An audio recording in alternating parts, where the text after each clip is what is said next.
what'd you think about that new music, man? Some dope shit, man. Dope shit. The whole drop. That's some talented stuff out there. Pond 5, everybody. Get your own stuff. Pond 5 is good stuff, man. Happy New Year, everybody. Happy New Year. CLTFC Fan TV for the fans, by the fans. Damn it. Tonight, I'm so excited because we got Vaughn, a.k.a. MLS Aces, and our boy Top Ben, a.k.a. Jorge, and of course Lee, a.k.a. Lee, and myself, JT. But I'm super stoked because so much stuff's been happening. Y'all are the brain trust. Super draft today. I'm just going to shut up and tell me what happened. Tell me about all the players we got, and I'm going to be quiet. Yeah, man, there's all kinds of stuff happening today. Apparently there was a draft, 3 more players. Vaughn, man, if you want to lead us off on that. Yeah, the super draft. Super draft, which is the collegiate rookie draft for Major League Soccer. We had the first overall pick, and we took midfielder Ben Bender. So that's pretty exciting stuff, and I'm sure we'll dive into him in just a second. And then we also got a couple of guys from the Carolinas coming from some really good programs. We got Kyle Holcomb, who's a forward coming out of Wake Forest. And then also, I even need to look it up, the Clemson goalkeeper George Marks, a Raleigh boy coming out of Clemson, goalkeeper for the national champion Clemson Tigers. That was right, man. So I'm not sure if everybody was able to watch the first pick live. So we're going to run through it real quick and just see how this goes. And for all those players selected, this will be a day that you and your families will never forget. So congratulations to all of you that worked so hard to earn this opportunity to become a professional soccer player. And I look forward to seeing all of you develop and succeed in our league or in the MLS Next Pro in the coming years. And with that, I'd like to get us started and announce that Charlotte FC, you, for the first time, are now on the clock. The variety of ways he scores goals. He's a guy that could not just be an impact player in the All right, I got to cut you off. We got to go out for this draft pick. Out to Katie with me go in Charlotte for the number 1 overall selection. All right, Zoran, it's the time we've all been waiting for. And to make selection for Charlotte FC first ever Super Draft selection, let's welcome a champion many of you in Carolinas would know very well. In the 2022 MLS Super Draft, presented by Adidas, Charlotte FC selects from the University of Maryland and Generation Adidas, Ben Bender. Oh, the reaction at home. So there was the pick. It's funny. This first time we did this, right? So I just got like some heads up warning that there might be a copyright infringement for that part. So if you guys went blank out there, hey, that was not a copyright infringement per se, since we caught that on our own video when we was invited to the media event today. So whatever. Screw you, YouTube. Yeah. So, I mean, we picked Ben, right? Maryland midfielder. Apparently he's got a lot of accolades about him, right? So yeah, he was drafted first overall. So Vaughn, man, dive deeper into him for us.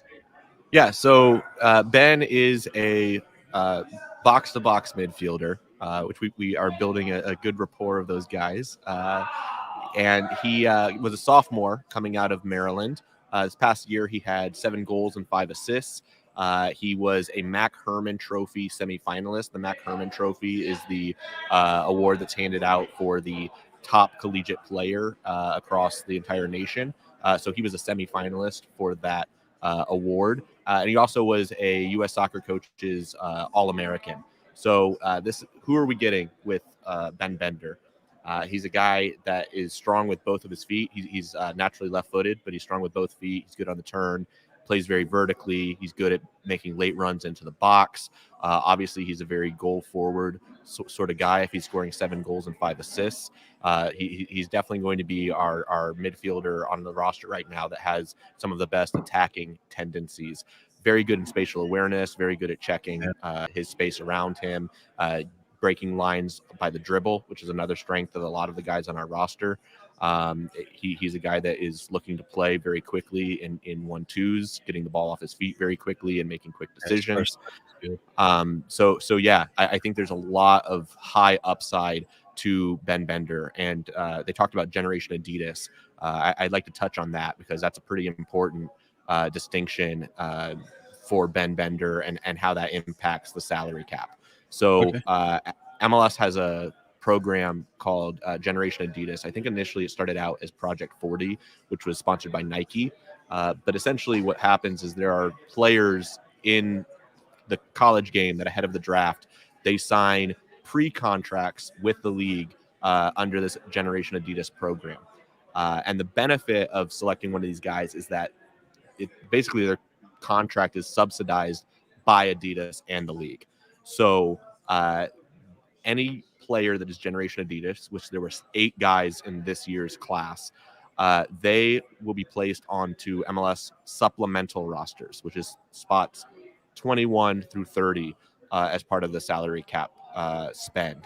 So what that means is they operate outside of the salary cap.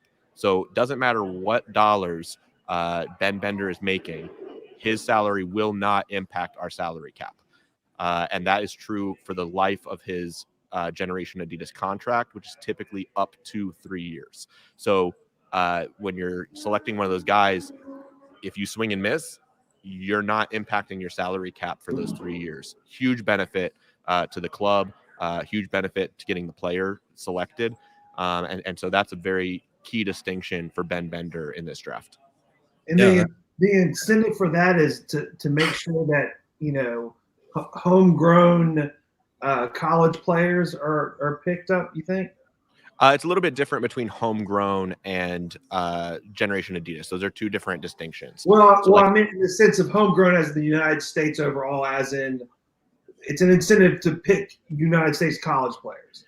It's an incentive for the top talent coming out of the college game to sign contracts with Major League Soccer. Yes. It's an incentive for them to be selected and to have guaranteed contracts, right? Some of these guys are coming right out of college. A 3-year contract is not a given. And you're also incentivizing those guys to be selected very early on in the draft. So, otherwise they might fall deeper down in the draft. There's a lot of incentives for having secured contracts, getting more money for those guys, having a higher profile for them, right? Like Ben Bender now was selected first overall in the MLS Super Draft. As the profile of Major League Soccer improves, that's always going to be on his resume. That's something that for the players is a huge benefit in upping their profile, in addition to the benefiting the team when it comes to structuring their salary cap. That's right. There's a lot going on there. We appreciate all that knowledge there, Vaughn, man. You burst up most of our brains already when you said Super Draft. So, Top Ben, I know you wanted to chime in on Ben, man, as well. What's your comments, buddy? Yeah, there's really not much I can add after Vaughn just spits out all the knowledge. But one thing I do like is that he doesn't really use social media, and he is 100% consumed in the soccer world, which that lets you know the kid wants it. I mean, sophomore in college, there's so much distractions, and for him to just be all about soccer is amazing. And here's the 2 main problems that you find with college players going into the MLS. Number one, I think, is poor technical ability. When space and time gets compressed, college players tend to not have the ball control or the technical ability to handle the quick play in this kind of level. And I don't think that's a problem for Ben at all. I mean, he's great under pressure, and he's got the technical ability. And the second thing I think is the knowledge of the game. So even if players have that great ability, if they don't understand spacing and timing, your passing is only as good as your vision. So I think that's very important. And I think Ben is a student of the game. I mean, from what I've read, from what I've heard from people I talked to yesterday as well, this kid has a very high potential to actually make it in the MLS, which I think that's important because you don't always find that with college players. And here's something interesting that I was thinking about. I wonder if Ben was the original guy that we were looking at, or if the move of Riley actually being sold if that had something to do with, okay, like let's focus on Ben since they're similar type of players, attacking minded players as well. So I mean, could Riley McGree's move maybe push Charlotte FC into actually, saying, okay, Ben is going to be our guy? I'll tell you what, let's hold that thought, right? We can talk about the Riley stuff after we get through these couple of players, but yeah, we can circle back around. That's actually a good point. So Ben had some words for himself, basically some expectations, so we can kind of see what he has to say. What are your expectations in terms of year one for you in trying to crack the senior roster and going forward? Yeah, my expectations are to go into preseason and make a really good first impression. I know it's so competitive anywhere as a pro, so my expectations are high because I'm super competitive and I want to win and I want to be an impact player, so I do want to get minutes right from the start, but I'm also prepared for that not to happen because I know that the speed of play going from college to the MLS is going to be substantial, and so I'm definitely going to have to get acclimated to that. But I think it's a process that a lot of people enjoy because everyone loves playing at a higher level than they were before. So it's something that I'm definitely going to love doing. I love that one quote, and it goes what you're saying, Top Ben, about how much he loves the game, is because just he was like so honest and authentic, saying everyone loves to go to a higher level, and you can imagine that some people, as they go through whatever stages, if they get to a level that they're not nearly as good, they're getting their asses kicked. But he's like, man, I'm loving this. I don't know, yeah, that's cool. Yeah, it seems like a solid pickup, man. He's got a good head on his shoulders too, so won't go to his head, hopefully. Well, and it's something not only for. Yeah, he's got two brothers that were very, very high level, one of which played for the Charlotte Independents. But I think the other big thing is he's coming out of a really good program that has had a lot of guys step in from Maryland and come right into MLS and be quality players over the years. There's a lot of consistency there. Sasho Sarovsky, who's the head coach at Maryland's program, he's been there since 1993. He's won 3 national championships. The most recent one was in 2018, and he churns out MLS quality players. Specifically for midfielders, you've got Graham Zusi and Eric Williamson. Both have shown very well in MLS. And Graham Zusi obviously making it into the U.S. men's national team and making onto that World Cup roster back in the day. And then there's other guys that have come out of that program in recent years, including Zach Steffen, Omar Gonzalez, Donovan Pines, Dane St. Clair, Chase Gasper, just to name a few. I mean, that list continues on. And those are just the recent guys. I mean, Taylor Twellman, Marisa Dew, they came out of Maryland and playing under Sarovsky. So that's something that's really important, and that a lot is something to keep an eye on in future super drafts as well. Is there are some of the best college programs and best systems that prepare you to be a professional, not only in MLS, but also for the national team, abroad, whatever. And so he's coming out of a really great program. Yeah. So I think overall we got us a decent pick, man. So I think we've kind of talked all we can, at least for now, regarding old Ben there. So I guess the next one that was up, we selected for our second pick was forward Kyle Holcomb from Wake Forest. Again, a forward originally from California. I think he's like 21 or something like that. Couple of Sweet 16 appearances with 12 goals and 4 assists. On, man, back over to you, man. Tell us what you know about this guy. I mean, you covered a lot of what I know about him, but he's a second-team All-American, once again, coming out of a great program in Wake Forest.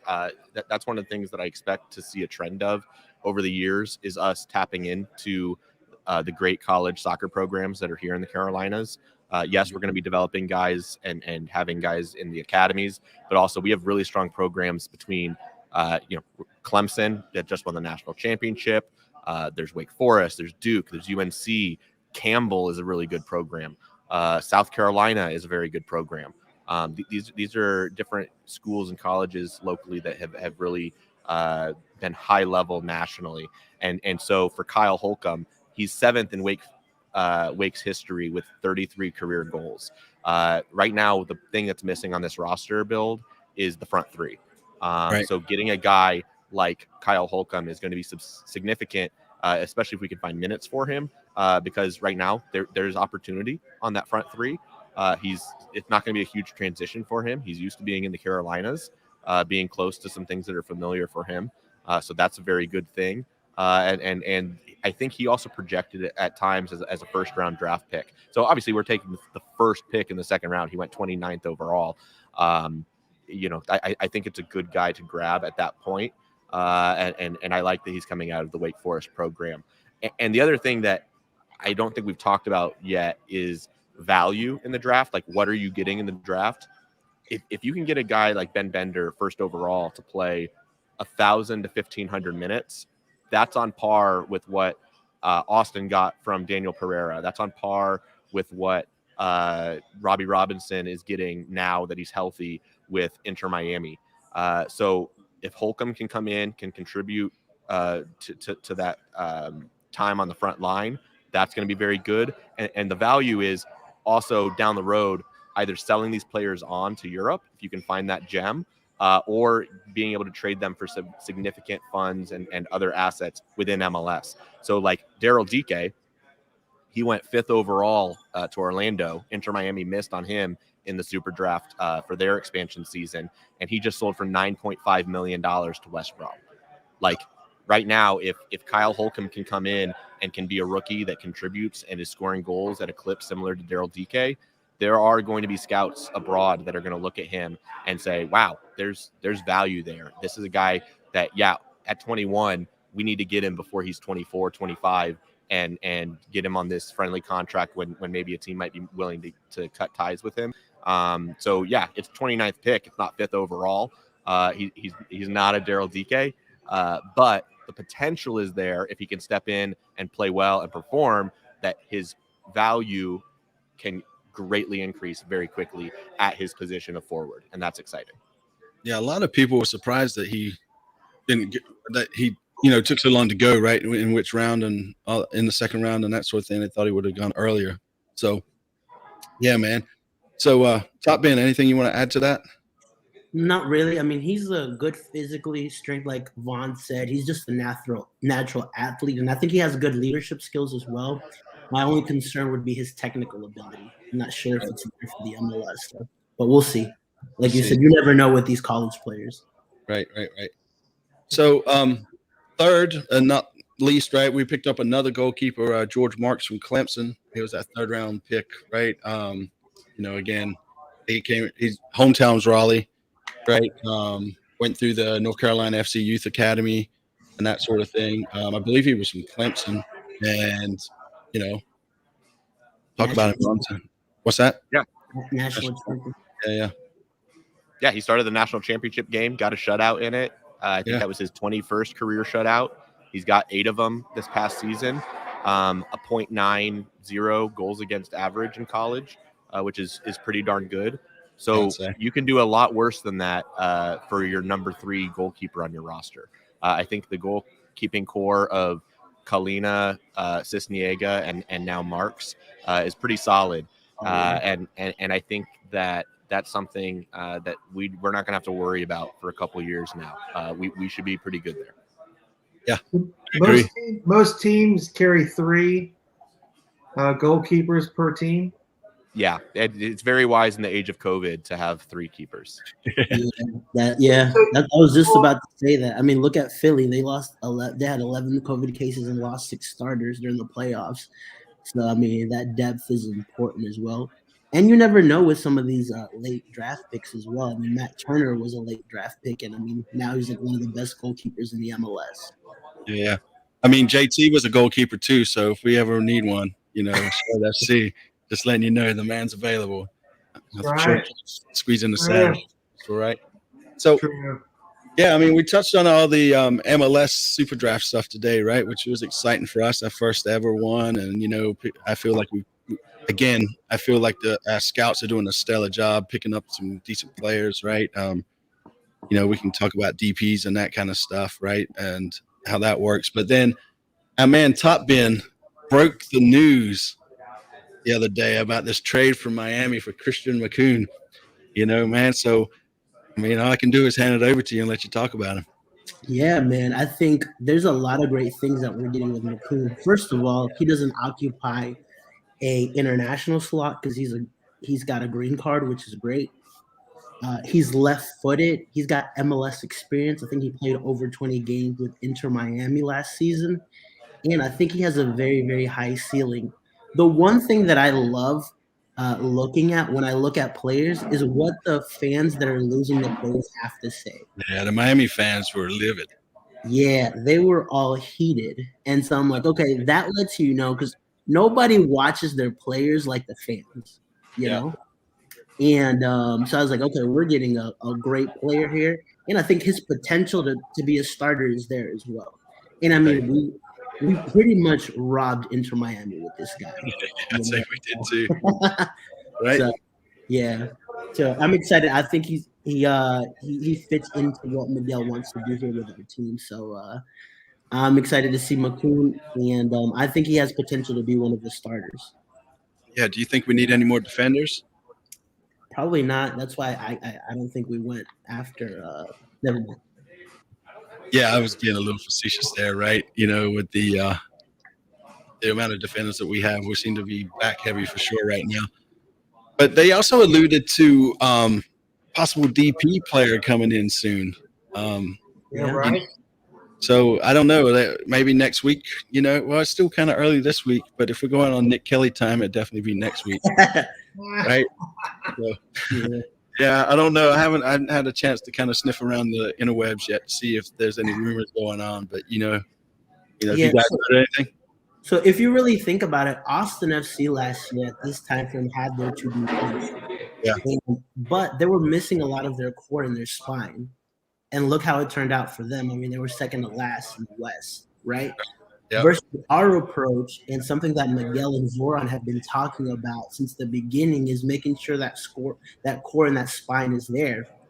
And we have that now. So hopefully that the DPs that we get will be more impactful than what Austin was able to do. So that's kind of like the one silver lining, that the core and the spine of the team is there. Right. Yeah. No, I agree. And they've always talked about that, right? Always been the spine, so then on top of that, right, we got more news today where Riley was supposed to be going off to Celtic. Apparently he got pissed off and said, you guys are not going to pay me enough money. Screw you. Yeah, man. Yeah, what's all that about? Because I heard it alluded to. Yeah, some talk now he might be going to Middlesbrough for £5 million, which averages out, I guess, to about $7 million, right? So, yeah, I came in late on that. I had to deal with some kids shit. So, if one of you guys want to kind of tell us what the latest on that is. Well, the one thing for sure is it doesn't seem like he's going to play for Charlotte FC. Yeah. Well, you never know, man, until the paper's signed, right? That's true. Yeah. Funny season. So Yeah. that's what I think one of the reasons Charlotte went ahead and picked Ben as well. Just because, I guess I'm not sure if they were expecting Riley to go. I'm not saying that Ben is here to replace Riley, but he's probably outside of Riley the only other attacking minded I think we have. Yeah. Ron, did you sound like you want to say something? Well, no, I think it was all interconnected, right? Like we're talking about, hey, maybe Riley leaving is the reason we're going midfielder. Well, also, yeah, Christian McCoon being brought in is why we're not going defender. I think we still have the needs on the front three, but that was the other thing that we did in the draft, right? Is we took guys on 3 different lines. We took a keeper, we took a midfielder, we took a forward. Right. I think we're set defensively. You were talking about that. But for Riley, if Riley's sold for this, there are so many positives to look at this. My opinion, I had concerns about Riley in the rotation of either being the odd man out in midfield, or if he was on the field, potentially forcing somebody else that may be a better midfielder off the field. I think Sergio, Franco, and Alcivar are all very high-level midfielders. So if we're playing a 4-3-3, I think those are the preferred 3, but none of them provide what Riley does in attack. So that you were losing that. I think that there's potential for us to still add midfielders down the road. We still need to have depth, right? We're talking about the age of COVID. You can't just have this like steep decline in your quality after your starters. So it's going to be tough to see Riley go at this stage for that reasoning. But the money you bring in, both what you can convert to allocation money and also the pure dollars that you can help supplement the rest of the roster with, it's substantial. I mean, the way I explained it, putting those numbers in context, the rumored numbers from Celtic, and really those are in line. Just it looks like it's more upfront for what Middlesbrough is $7 million is like 6.7 to 7 million, whatever. Yep. That is Edward Atuesta money. That is in line with what Edward Atuesta was just sold for from LAFC to Palmeiras. And Edward Atuesta is MLS best 11 quality midfielder. So Riley going for those types of numbers without ever putting on the Charlotte FC jersey, without ever making it to a practice, is incredible business from the Charlotte FC front office. It ups the profile of players that are scouted and wear our badge. And for Riley, it's a great opportunity for him, right? Like, we were savvy. We got a guy for $1 million, loaned him out to a championship side. He played well once he finally had an opportunity and found minutes under the right manager. And now all of a sudden he's a highly coveted player in Europe. Yeah. Now we're doing something right. That's right. So hopefully we take that money, right, and spend it back in the squad. They've always talked about like whatever money the sell on, right, we're going to use to. In MLS, you have to. In MLS, you have to. Oh, you have to. Yeah. Yes, that makes sense. So it's different in MLS. Is like if you make $20 million on a sale, the owner cannot just take that money in pocket. That's not. Yeah, I guess my point was is like we just don't go out and buy like a $3 million player when we could put this money towards whatever money we had on the DP and get like just get a splashy name. Not to say that a splashy name is going to get us wins and everything, but you know what I mean, right? Somebody a little higher stake player. And just to kind of break down the way that the team can use the funds. So any guy that sells for over $1 million of allocation money, you can convert the first 1.05 million of whatever that transfer fee is. So let's say it's 5 million. 1.05 can be converted to GAM, which can be used. You've seen what the team's done with that. You can trade it. You can get other players with that money. You can buy down player contracts. You can use it on transfer fees. It's a pretty fluid asset. You cannot trade cash. So the leftover from that 5 million minus 1.05, so we're talking like roughly $4 million. That money would then be able to be reinvested back into the club infrastructure, whether that's building out the academy, building facilities, going in and making a transfer fee, reinvesting it into the club. It opens up a lot of avenues for the team. GAM is kind of like MLS bucks. Yeah, it's like extra dollars above the salary cap. It's basically subsidized funds from the league. Yeah, but the idea, like, all right, you can use it here, you can use it there, you can use it everywhere if it's related to the club and it's good for everybody. Yes. Nice. Yes, good for everybody. Yeah, so it'd be interesting, right? I mean, I personally, I always had mixed feelings about Riley because I never felt like he came out like the rest of the players we signed, right? They were available. They kind of did some things with the club and, on the social media. And Riley, we never heard him. Never really heard from him. So I just don't ever feel like his heart might have really been into Charlotte to begin with. Not saying it wasn't. Maybe that's just the way he is and wants to kind of just focus on where he's at. But, it just seemed some of the videos and that kind of stuff we saw of him, I just don't feel like he was hyped for Charlotte. The one thing that I didn't like was that his national team coach came out and said, hey, he needs to stay in Europe versus going to MLS.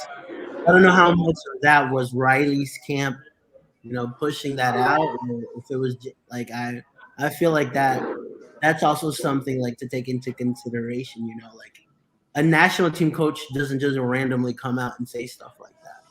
No, I agree, right? It just seems, I don't know, it just felt like it was, I don't even want to say it was forced, right? I mean, whatever the reason is the reason. It just, I don't know. I never felt like Raleigh was really a Charlotte player, if that makes any sense, right? Not, I think he was more outwardly expressive about his European ambition. Yeah, I think that's, and some of that was him, and I think some of it was also like he's in the British media, right? Like for British the media final, but like I'm saying, like the final 2 months when he was lighting it up for Birmingham, right? Every single press conference is, how is this team going to spend money to keep him here? Hey, Riley, don't you want to be here? Don't you want to stay in Birmingham?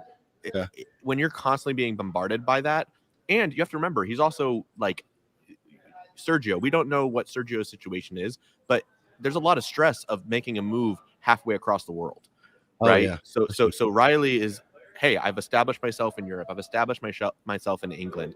My best career opportunities, I feel, are in England. And if I don't stay here, I'm moving how many X thousands of miles away from England for an opportunity that is maybe in his eyes a lateral move. I don't think it's fair to say that he wasn't in on the Charlotte project. I don't think that I got that sense. I think his energy and his focus has been elsewhere. Fair enough. Yeah, and I kind of mean that in that same regard. I mean, I don't know. I just don't. Maybe it's just because the other players we see him more often, right? At least before we started going through, right, and we started picking up these players and with the expansion draft and all that kind of stuff, right? It just seemed to me that Riley's heart wasn't in Charlotte. So we'll see. There's no way that there's a possibility he had a really bad agent, and the agent thought CLTFC was Celtic, and it got everything confused, and he thought he had signed a long time ago. But they were yeah, and that's Charlotte FC. It's like the next morning they're like, shit. Or shite. Yeah, I mean, Celtic and Rangers, I believe, like in 2017 were after him, and I think there's a 3% chance. A 3% chance, yeah. I just don't think well, obviously we know nothing ever came out of it. And on to your point, I'm not sure who really wants to live in Birmingham either. But it took him 4 months to get out of it. He's like, damn it. Yeah. So he's I don't know. He's not having to stay there. No, he's either coming to Charlotte or elsewhere. Definitely, it doesn't appear to be Scotland, right? No, he's finding the middle ground in Middlesbrough. It's fine. Yeah. Well played, sir. Yeah. So, a couple of other small things, right? I don't know if anybody knows, but the app for Charlotte FC dropped, right? At least in the Apple. I don't know if the Droid folks have got it yet, but yeah, it's I just can't remember which account I have with Ticketmaster, so I'm having to go through all 5 of them to get my tickets to show up. But I'll do that, and then I'll take a second and laugh at St. Louis. The reason we want to laugh at St. Louis is because currently they sit last in the EMLS. So I just wanted to throw that out there, and because you know how much they love us, they like to troll us on Twitter, and you bastards, we got an app too. So there's that. I could be walking us into a trap. Did we get a win tonight in EMLS? Yeah, we beat the Austin boy. All right, there we go. Yeah, sorry, we are Austin TV. What's the EMLS? It's the like EA Sports kind of stuff, right? But the whole thing is like most people, I'm always going to play the role very authentically of being the less educated fan amongst people on this show, for sure. And I'm like, what? There's an E-League and the whole. I remember they came out with a press release of the guy we signed or whatever, which is great. I'm glad people are making money. That's awesome. But it's so interesting that that there is actually, and you probably can bet on it, can't you? I mean, there's action on these E-League stuff. You bet on anything, right? Well, yeah, I mean, that's what I'm saying. And now that there's so much legal online betting, I bet the E-League is big. Yeah. Yeah. That's it. Do they all play FIFA? They're all playing FIFA or whatever? Yeah. So are they playing the FIFA? They're playing the FIFA? Playing the FIFA, yeah.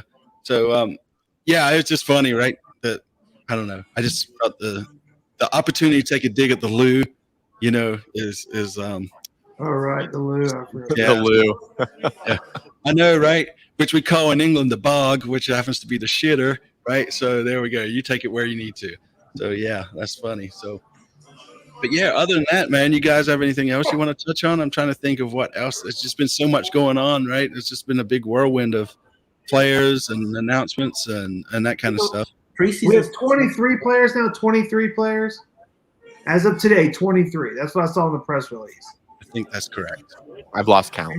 Yeah, And so, yeah, as 23 players as of today. So, what, 5 more players? How many more? That's 3 DPs and 2. Yeah, I think at max we're adding 5 this calendar year. Right. No, Yeah. and when I say that, I mean like there could be movement. There could be like I don't think we go to a full 30. Right. We would need to be signing homegrown players, which may still happen towards the end of the season. But to get to 30, you'd be needing to sign some homegrown players. Yeah. Now, go ahead. Can we roll it back to talk about the savviness of the McCoon pick just for a second? Let's do it. Because I think there's a very interesting thing that happened there with no GAM being traded, right? We let's talk about the robbery. Yeah. What was this heist? Yeah.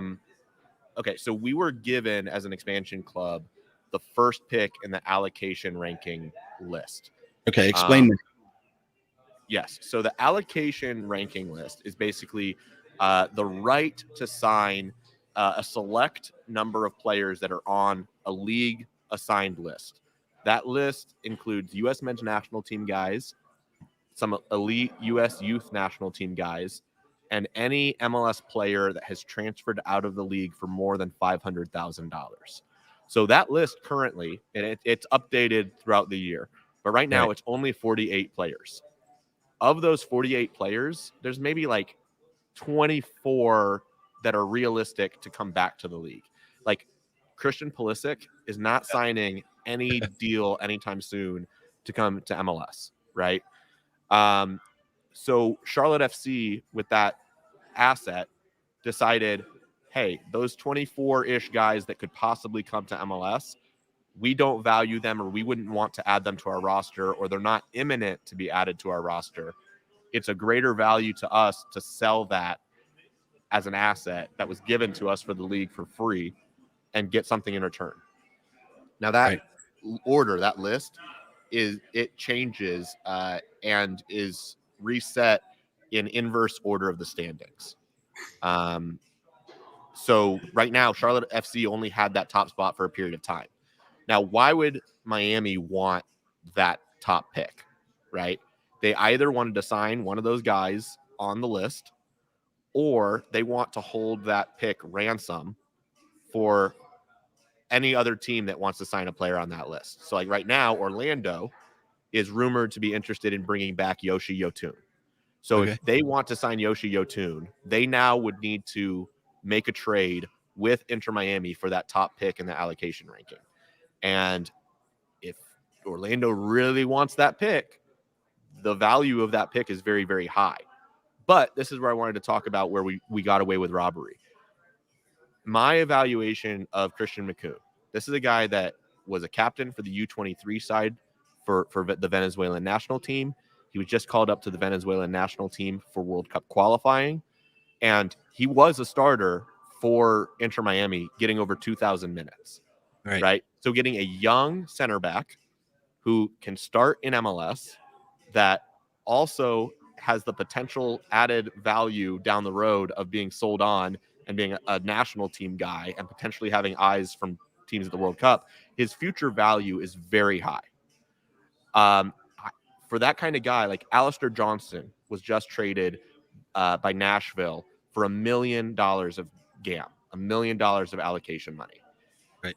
My value of McCoon, I was going to be surprised if we got him for less than $750,000 allocation. Like I thought we were going to need to spend $750,000 to $1 million of allocation money to get a starter on our back line at his age. Right. The previous sales of that top allocation spot has been like $500,000 of allocation money between like I think the last one was in 2020 and it involved like $350,000 of allocation money and some other like picks. I think it was between LAFC and I think also Nashville, but right. That doesn't matter. The point being is either Christian McCune was way undervalued or the top pick was way overvalued by Miami. Yeah.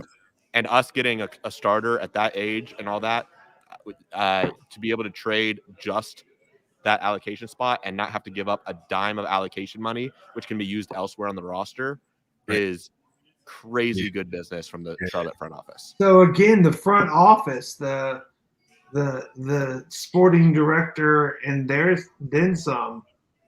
They're making great moves and setting us up for future roster build. Like I'm talking about allocation money. We should have, by my math, over $2 million of allocation money. We were just talking about Riley McGree, and if that deal goes through, there's potentially another $1 million that could be coming our way for that. $3 million of allocation money. I just told you Alistair Johnston was sold for $1 million of allocation money. So in theory, if we can find takers, we've got the ability to add 3 starters that are currently in MLS if we traded every dollar of our GAM. Yeah. So when we're talking about our front line, I still think we could make another trade for a starter that is currently within MLS, that's a domestic and all that stuff. The team is very set and is in balance for being able to be fluid in their decision-making and not being cash strapped and be like, oh no, we've got no forwards. What do we do? No, we're in a great spot to be able to supplement that. Yeah, I believe Bobby Belair, right? He kind of runs or handles that aspect of it, man. So, I'd like to give a shout out to him, and he was on the show. So if you haven't seen it, go back to the last show and watch the expansion draft. We talked about it there. But yeah, I like you said, right? We robbed Miami. There's a good bit of business by us. And again, front office or the scouts and everybody that's kind of over the pitch stuff, I feel is doing a solid job. And I can't wait until we kick off, man. So, but with that being, right. We've been waiting for 2 years now. Mean, it is a brand new year. Happy New Year, everyone out there. But at the same time, that's the understatement of the year. Yes. Yeah. Jeezel Peasel, man. Come on. Yeah. We're close. We're like 4 weeks away now with a preseason that should be coming in. Or hey, man, I know you kind of was going to bring up the preseason before we talked about how we stole everything from Miami. What's your scoop there? No scoop. I mean, no scoop. It was in someone's article on Charlotte FC that our preseason starts on the 15th. So, yeah. I mean, and then I haven't heard much about it yet. So, yeah, same here. I wonder if there's media access to that or what's the plans. I believe they said the Clemson camp is closed door.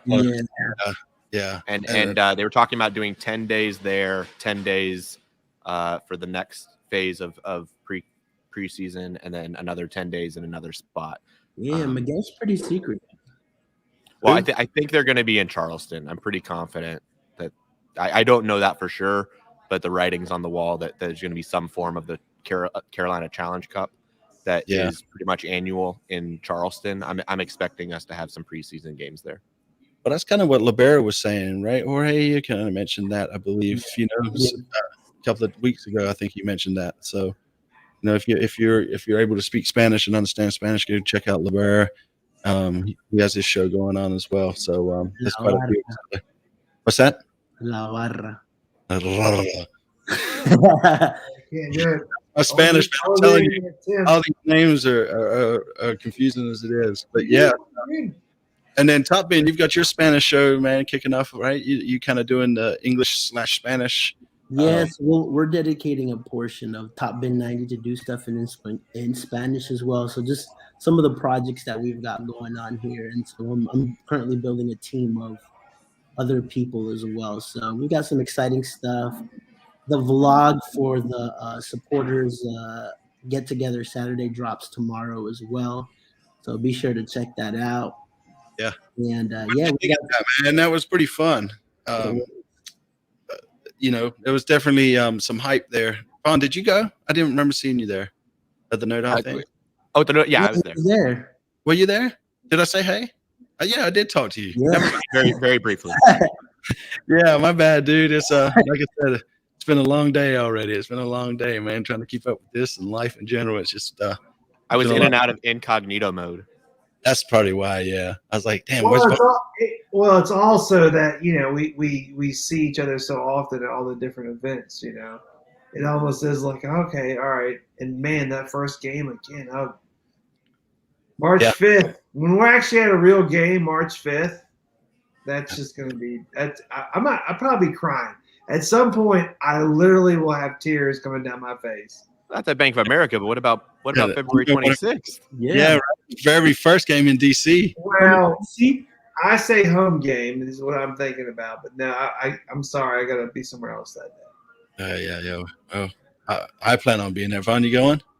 Oh yeah. Has anybody heard about the tickets yet? Right, because I basically went to some site, said, "Hey, I'm interested in tickets," and then I'm just like patiently sitting around waiting for these tickets to show up. I guess we need to wait on DC United, huh? Yep. Yeah. So you guys got anything else you want to cover, man? Any questions out there to you guys out there in YouTube land? Again, right? I guess it's getting close, man. Hopefully we can go down and see a preseason game or something. Hopefully they give us access to that. That'd be pretty cool. And if it is in Charleston, it won't be a bad weekend to spend down there either. Soon it warms up a little. So, but yeah, guys. So, Vaughn, man, plug yourself. Where can we find you? Most common is MLS Aces. I'll be giving some more takes about Charlotte's rebuild and other stuff happening around the league on MLS Aces on tomorrow's recording. That'll be my third of this week. Right. So yeah, I'm a little bit of everywhere. Yeah, people, man. Vaughn, Usually if I $100. live in my house right now. If I live in my house right now, where can I find you? Where are you physically right now? Physically, I am currently at a brewery. I'm at Lenny Boy Brewing. There you go. Thank you for the What did space, you Lenny just- Boy. What did you just finish at Lenny Boy? What kind of beer was it? That was a check please Pilsner, and at some point I'll be needing my check please. I'm here past close or past last call. So thank you to Lenny Boy for accommodating my recording tonight. Pun intended. So Top Ben, man, give yourself a shout out. Plug yourself. At TopBen90 on YouTube, Instagram, and Twitter, and Real TopBen90 on TikTok. So Yeah. Yeah. So like always, man, if you guys like the show, appreciate the content, hit that like, subscribe button for us. Tell your friends about it. We're just getting going. We're going to crank this up, and I guess we'll catch you out there in the wild. Let's help Fan TV get to that 1K before the first official kickoff. You're close to 700 followers, right, on IG, on YouTube. Yeah, we're right at 700, and like I said, man, if we hit 1,000, dude, I'll go get a tattoo of COTFC somewhere. I'm gonna get that tattoo. I got plans. Yeah. Big plans. Yeah. All right, folks, we appreciate you joining us tonight, man, and hopefully we covered everything for you. You guys have a good evening. Later. Thanks.